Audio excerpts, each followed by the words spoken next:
Alright, let's slow things down for a moment and actually talk about what's going on with version 6.4, not just which banners are coming, but what really matters right now.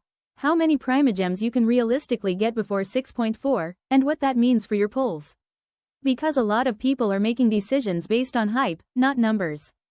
And that's usually how you end up broke right before the banner you actually wanted. So in this video, I'm going to walk you through where Primogems are coming from, how much you can expect between now and 6.4, and how to think about pulling without falling into panic mode or FOMO. Let's start with the reality check. The second half of a Genshin patch is always quieter. That's just how the game works. Most of the big rewards happen early, and once Phase 2 starts, you're mostly relying on steady, repeatable income. From February 3rd to February 24th, we're looking at a 21-day window. That number matters, because nearly every source of Primogems in the game scales directly with time. Daily commissions are the foundation. 4 commissions a day, 60 Primogems total. Over 21 days, that adds up to 1,260 Primogems. It's not exciting, but it's guaranteed and consistent. This is the one source everyone gets, no matter what. Next comes Spiral Abyss, and this is where things start to differ between players.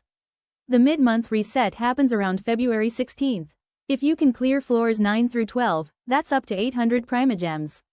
Some players will get all of it, some will get part of it, and some won't touch it at all. But for accounts that can clear Abyss, this is the biggest single chunk of Primogems during Phase 2.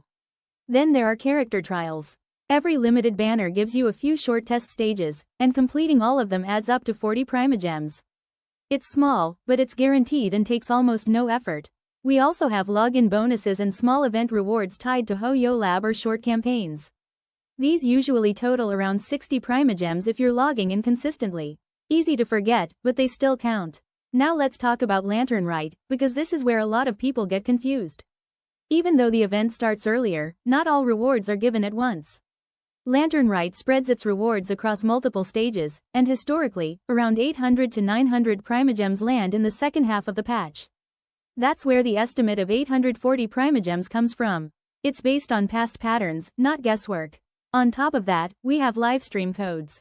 Every version preview gives 300 Primogems, but only if you redeem them quickly. They expire fast, which is why so many people miss them. And finally, there are web events and small promo rewards. These are unpredictable, but on average they add up to around 120 Primogems. When you total everything up, commissions, Abyss, events, codes, and extras, you end up with about 3,420 Primogems for the second half of version 6.3. That's roughly 22 wishes. And this is the part people don't like hearing. 22 pulls is not a lot. It's not enough to guarantee anything. It doesn't even put you close to pity unless you were already there. It's basically a chance, not a plan. If you have Welkin, things improve slightly. Over 21 days, Welkin adds about 1,890 Primogems, which pushes you into the low 30s in terms of pulls. Better, yes, but still far from safe. This is why so many players describe Phase 2 as a saving phase, not a pulling phase. The game simply doesn't give enough currency during this period to comfortably chase banners. And this leads directly into version 6.4. Genshin has followed the same banner pattern for years. New characters show up early in the version. Reruns fill the rest. And almost every time, the most tempting banners appear when players are at their weakest in terms of saved Primogems. That's not accidental. If you spend heavily now, you walk into 6.4 with nothing. Every pull feels stressful, every loss hurts more. But if you treat this period as a build-up phase, you start the next version with options instead of pressure. This is where personal account situation matters more than tier lists. If your account already clears Abyss comfortably, there's no urgency. You're not missing anything by waiting. But if you're struggling with damage or missing a key role, pulling earlier can sometimes pay off long-term.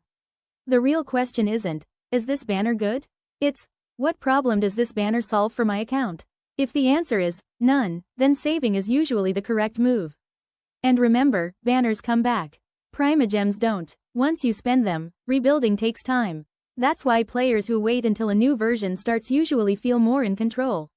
New events, fresh exploration, and more income make a huge psychological difference. So to sum it all up, you're looking at about 22 free pulls in the second half of 6.3.